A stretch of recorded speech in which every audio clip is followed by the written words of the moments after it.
Salut tout le monde. Donc je vous présente une peinture de Bran van Velt. Voilà. Donc ça peut être apaisant. Puis je vais un peu vous parler, on va un peu discuter comme ça ensemble parce que mais en fait je voulais parler encore de l'actualité, du travail en fait, et du fait que on peut se méfier en fait des patrons en général, et pourquoi il y a une division historique entre les salariés et le patronat. Clairement, il y a une division. Pourquoi? Parce que l'histoire a montré que les patrons ne sont pas toujours bienveillants envers leurs salariés et qui ne pensent pas aux intérêts de tout le monde. Ce sont des créateurs d'entreprises, ce sont des créateurs de valeur, ce sont des créateurs de travail, des créateurs de main-d'œuvre aussi. Et à un moment donné, on est soumis au caractère, aux personnalités de ces personnes pour gagner notre gagne-pain. Donc, comme par le passé, des esclaves ont été soumis à leur maître et à leur caractère et à leur comportement, les paysans aux seigneurs à leur caractère et à leur comportement, les bourgeois au caractère et au comportement de la noblesse, etc. Et le pays au caractère du roi. Et ça pouvait changer selon l'humeur et le caractère du roi. Donc à un moment donné, effectivement, les gens disent bon stop, il y a trop d'injustice. Même pour les religions, on a dit non, le catholicisme, ça va pas. Du coup, il y a le protestantisme, les gens se sont fait la guerre, les gens quand même se battaient. Donc pour faire valoir un droit, faire valoir des idées. Et en fait, les pays se sont construits comme ça, sur la bagarre, en fait. Et on nous dit, voilà, on a une belle histoire, on a une belle culture, on a une belle histoire de revendication. Et aujourd'hui, bon, on a tendance à nous expliquer que la violence, c'est pas bien, etc. Alors, en soi, oui, faire du mal à l'autre, tuer, blesser, etc., c'est pas bien. Mais on peut pas non plus reprocher à quelqu'un qui est attaqué de se défendre. Et on peut pas dire à l'autre comment il doit se défendre et ce qui est acceptable ou pas. La personne, elle se défend avec ce qu'elle peut et avec la marge de manœuvre qu'on lui laisse. Malheureusement, si on resserre l'étau de la marge de manœuvre, ça peut devenir très compliqué du coup pour se faire entendre, puisque des moyens légaux n'ont pas été respectés, comme des référendums qui ont été votés qui n'ont pas été respectés, des appels à l'aide, des revendications, des alertes, des sollicitations qui ne sont pas entendues. Donc à un moment donné, bien sûr que au fil du temps, il y a une méfiance qui se développe. C'est pas compliqué, ça fait partie de la psychologie. Vous parlez avec un sociologue, c'est un truc de base. C'est juste que les gens s'en foutent. Voilà. Mais à un moment donné, est-ce qu'on fait confiance ou pas? Est-ce qu'on peut faire confiance? Est-ce qu'on peut déléguer le pouvoir à des personnes si on ne peut pas leur faire confiance? Et la question fondamentale, elle est là. On choisit des personnes et on décide de leur faire confiance pour défendre nos propres intérêts, et on n'est pas sûr qu'au final ils défendent nos intérêts. Parce que c'est ça le deal en fait de la République. Il est là, le deal de la République. Donc arrêtez de nous expliquer que la République c'est une religion et qu'il faut respecter les valeurs de la République. Elle est là, la valeur de la République, c'est vous êtes les vassaux du peuple, ceux qui sont au gouvernement, et c'est pas l'inverse. Donc, quand on voit des entreprises qui ne font pas attention au bien-être des salariés, qui ne pensent pas à leur enrichissement, qui vont dans des pays ailleurs qui ne font pas attention à la bientraitance ou à la maltraitance, ou qui font travailler des enfants, etc. Bon, je veux dire, à un moment donné, on peut se poser la question sur, est-ce que cette personne, on peut lui faire confiance, elle est fiable, elle est bienveillante, ou finalement elle pense à s'enrichir à tout prix. À tout prix. Donc c'est ça qu'on questionne en fait à un moment donné, on n'est pas des bêtes, faut arrêter de nous expliquer que on comprend pas, qu'on connaît pas. Non, ce qu'on voit c'est que à un moment donné on facilite d'autres personnes et qu'on durcit une autre partie. Donc on prend ailleurs pour donner, et enfin ainsi de suite. En fait, on lève une impôt pour augmenter l'autre. Ça n'a pas de sens. Autant laisser les impôts et laisser l'autre. Enfin, et ne pas rajouter l'autre, parce que voilà, clairement en France, on vit une TVA d'enfer. D'enfer. Voilà, donc, mais bon, je peux comprendre aussi, hein, dans le sens où la TVA, c'est sur des besoins un peu plus superflus que la maison, par exemple, voilà. Mais bon, on se dit quand même, ok, donc il y a quand même des exemples de solutions dans d'autres pays dont on ne tient pas compte, ou des solutions que peut-être des populations ont proposées, ou des enquêtes ou des dossiers qui ont été développés par les équipes de différents gouvernements qui ont peut-être apporté des solutions, qui ont été jetées à la poubelle. Donc on se dit, mais qu'est-ce que font ces gens-là en fait? Ils tournent, ça permute, ils bouffent, ils gagnent une retraite au bout de 5 ans. Je veux dire, à un moment donné, qu'est-ce qu'on fait là? Qu'est-ce que vous faites? Qu'est-ce que vous faites? Voilà, c'est juste ça en fait. Vous faites quoi? Vous nous parlez de la République et qu'il faut défendre les valeurs, mais vous ne le faites pas. Donc arrêtez de nous faire passer des vessies pour des lanternes. On a une méfiance du patronat et du libéralisme. Pourquoi? Parce qu'il faut revoir ce qui s'est passé dans la révolution industrielle, notamment en Angleterre où elle s'est instaurée. Déjà, c'est pas naturel la révolution industrielle. Les gens ne sont pas allés de leur propre chef dans les usines pour aller travailler.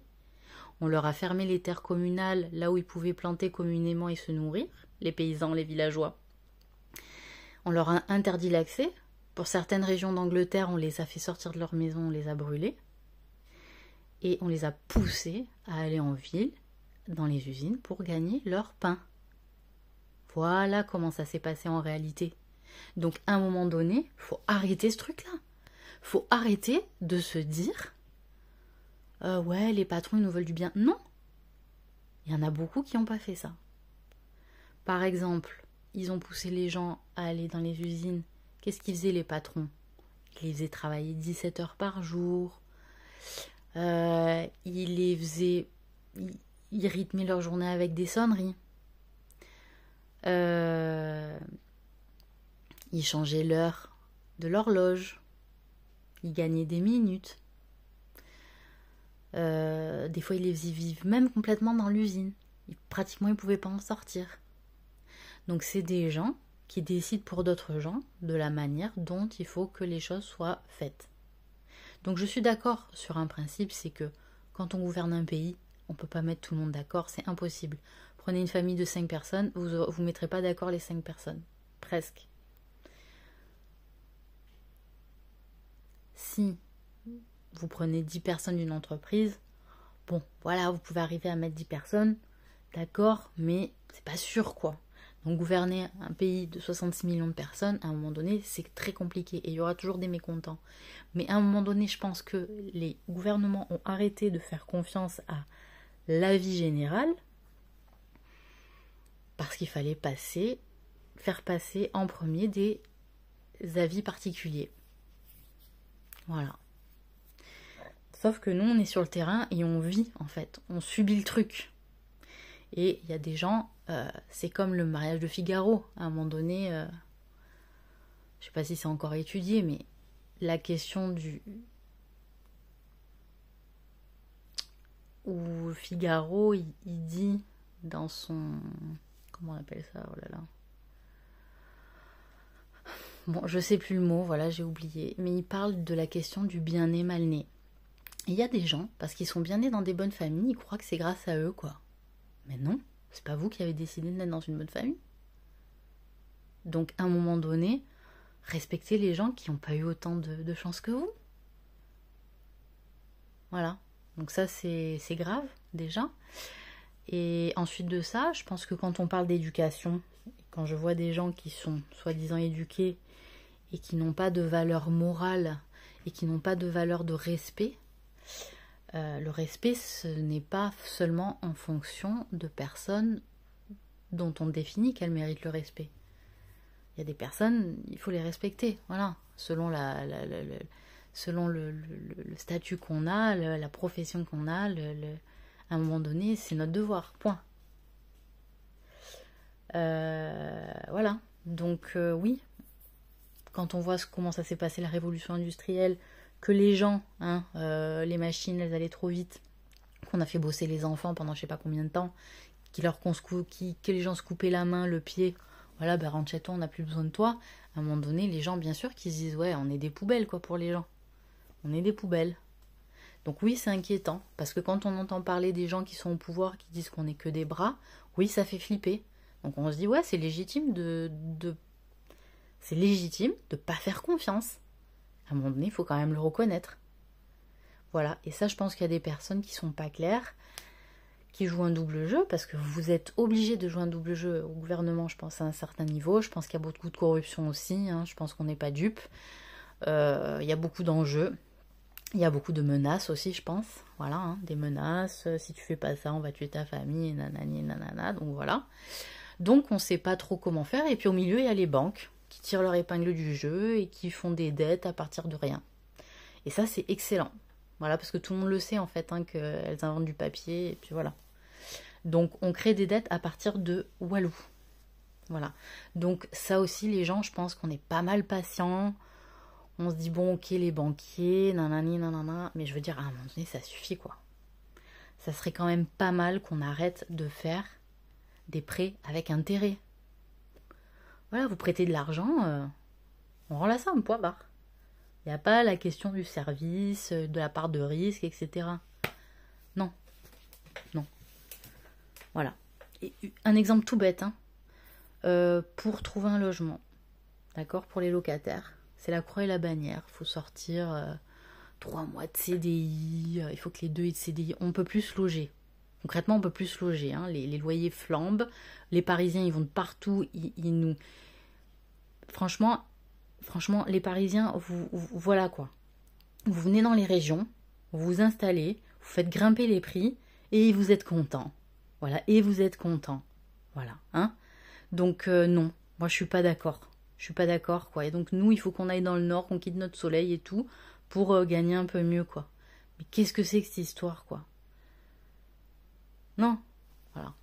Déjà, il y a une inégalité entre les régions, donc ça devient vraiment compliqué, parce que ceux qui sont nés ici, ils ont du mal à se loger.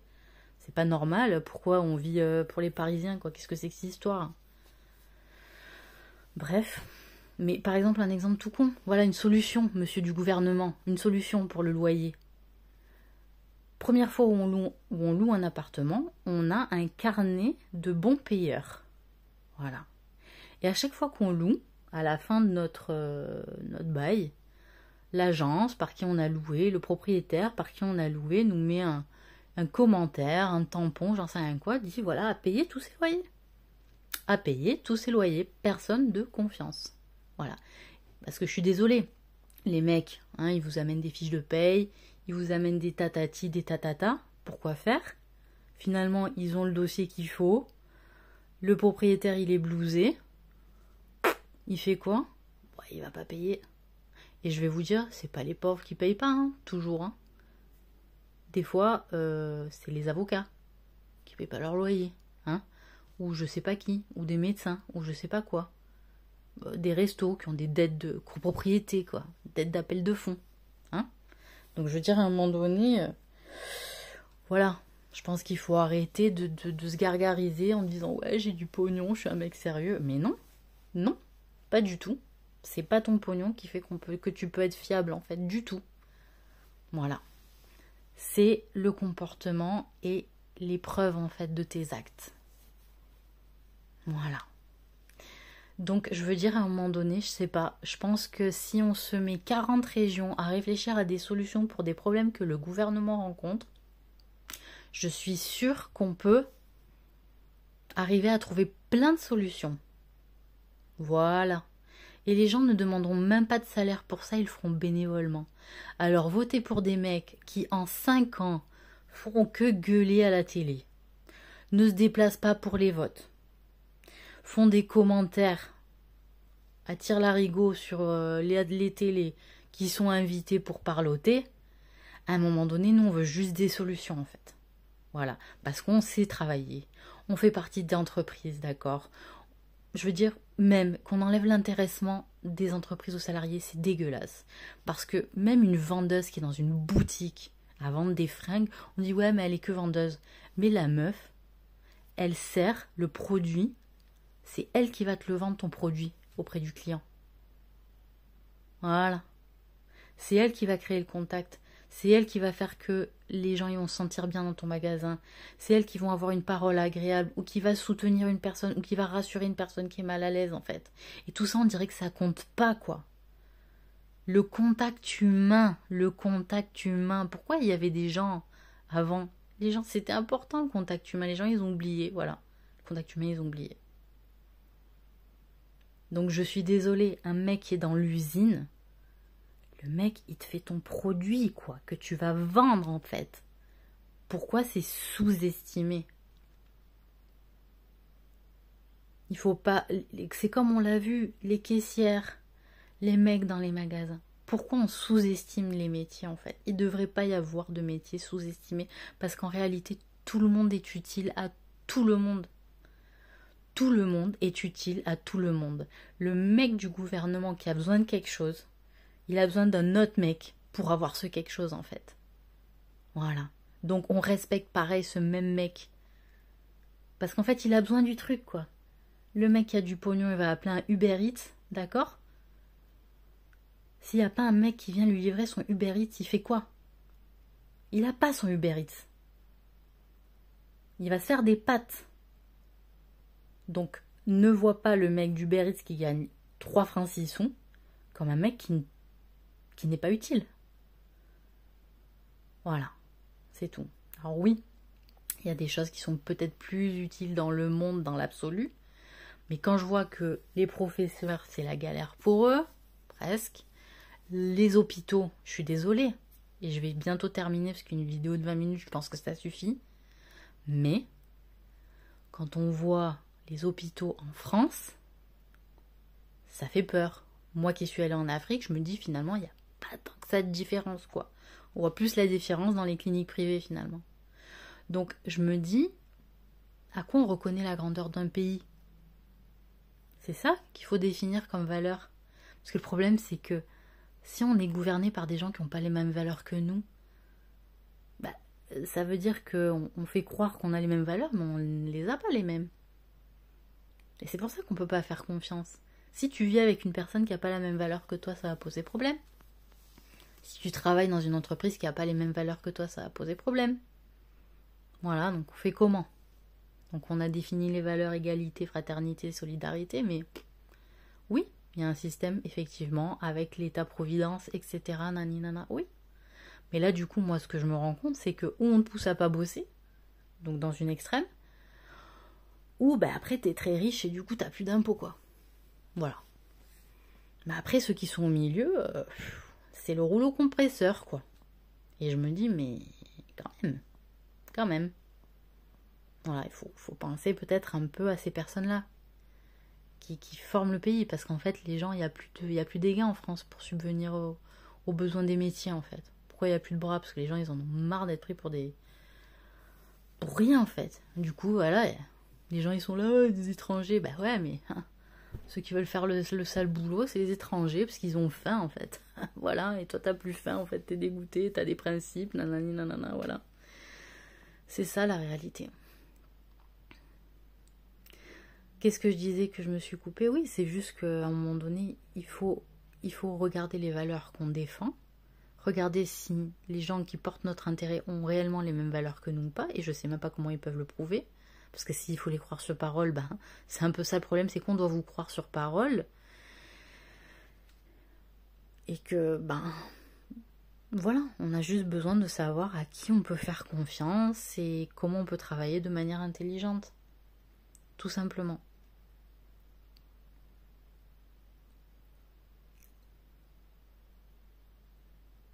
On est sur le terrain en fait. On n'est pas bête, on sait ce qui se passe. Et on sait que les choses, elles peuvent vraiment tourner par rond des fois. Voilà. C'est juste ça. Donc arrêtons de faire tourner les choses par rond, parce que si les gens ne savent pas se corriger, bah voilà en fait, ça peut pas marcher. Ça peut pas marcher. Si les gens n'ont pas de principe et de morale pour dire non, ça c'est pas bien, je le fais pas, bah comment on fait alors? Voilà, c'est juste ça. Il n'y a pas de limite, no limite quoi. Pas de respect. Mais à quoi on reconnaît la grandeur d'un pays? C'est quand même son système de santé, la manière dont sont traités les gens, la manière dont sont pris en charge les gens. Et c'est de voir aussi qu'il y a moins de pauvres, qu'il y a moins de violence, qu'il y a plus de sécurité, etc. Et nous, la France, je suis désolée, mais il y a un gros problème d'insécurité. Parce que tu vas dans d'autres pays quand même, c'est beaucoup plus sécure.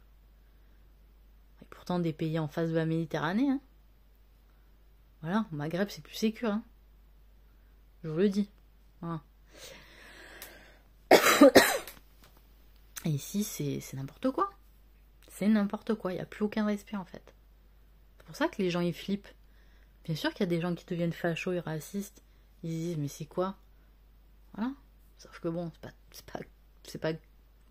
Il y en a d'autres qui sont de chez nous aussi, qui foutent bien la merde aussi. Donc voilà.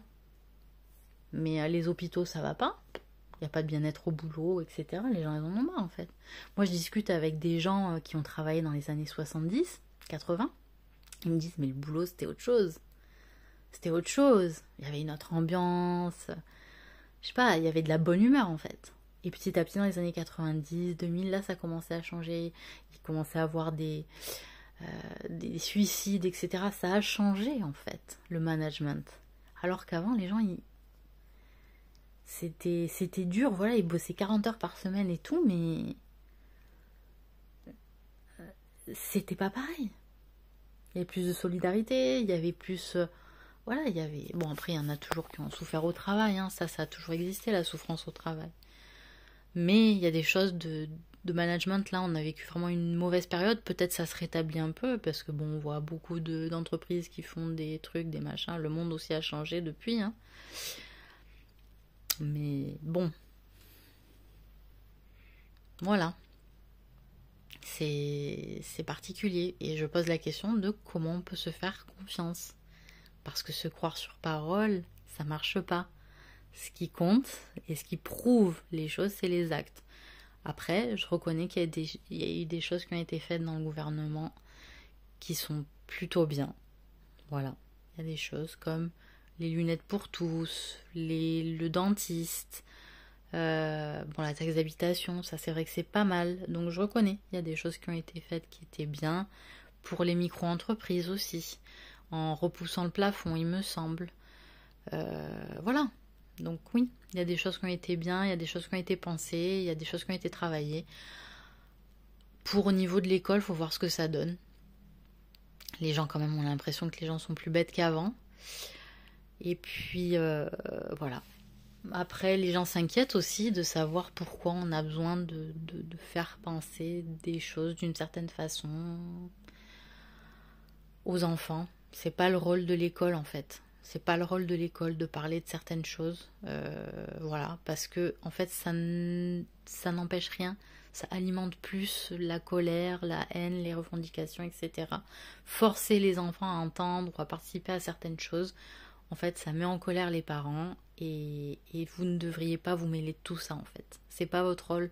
Vous ne devriez même pas vous appeler éducation nationale, mais instruction publique, comme ça a été le cas pendant longtemps. Vous auriez dû vous appeler instruction publique. Point. Vous dépassez votre rôle. Vous dépassez votre rôle en vous appelant éducation. D'ailleurs, vous ne faites même pas votre rôle d'éducation. D'ailleurs, vous faites que de l'instruction de toute façon. Donc à un moment donné, il faut arrêter de jouer et de remettre les intentions à leur place en utilisant les bons mots, c'est important. Voilà, donc je vous ai bien fait la leçon, je vous ai bien fait la morale, et partagez si ça vous a plu. Voilà, mais historiquement, oui, on a une méfiance envers les gouvernants parce qu'il y a eu beaucoup d'injustices. Voilà.